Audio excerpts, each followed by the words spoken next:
Hey friends, it's me, Pastor Doug, with another word of encouragement for the day for today, Wednesday, October 14th. And today's word comes out of Joshua chapter 24, verse 15, as we continue to explore what it looks like to live in radical obedience in a world of compromise. So if you don't already know the story of Joshua, let me just give you the quick background so that you understand what it is that we're about to read. So if you remember, the Israelites were enslaved in Egypt for over 400 years. God miraculously led them out of Egypt using Moses as his chosen instrument, led them out of Egypt and into the desert for 40 years, where God formed and fashioned them into the covenant people of God.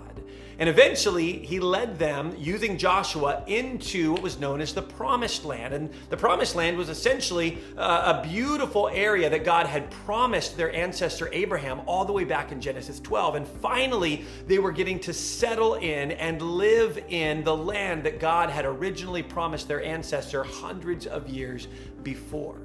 The problem was that there were lots of enemies that they had to defeat on their way into this promised land. So when we get to Joshua chapter 24, verse 15, God has already led the Israelites through all of these enemies. They've defeated these enemy people groups. They've crossed the Jordan. They're now settled in their land. And Joshua, their leader, stands up and issues this proposal. He says this.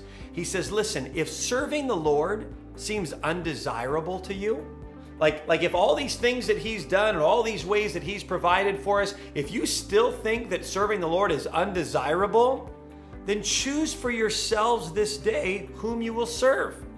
Whether the gods of your ancestors that they served beyond the Euphrates, or the gods of the Amorites, in other words, all of these other pagan gods, choose. If you're going to serve them, then serve them. But as for me and my household, Joshua says, we will serve the Lord. This is beautiful because Joshua is saying, listen, there are a lot of different gods that you can serve. There are a lot of idols that you can chase after. There are a lot of other priorities, he says. But as for me and as for my household, our priority is the Lord. Friends, may you and I live with that kind of undivided devotion in a world of compromise. Have a great day, and we'll see you tomorrow.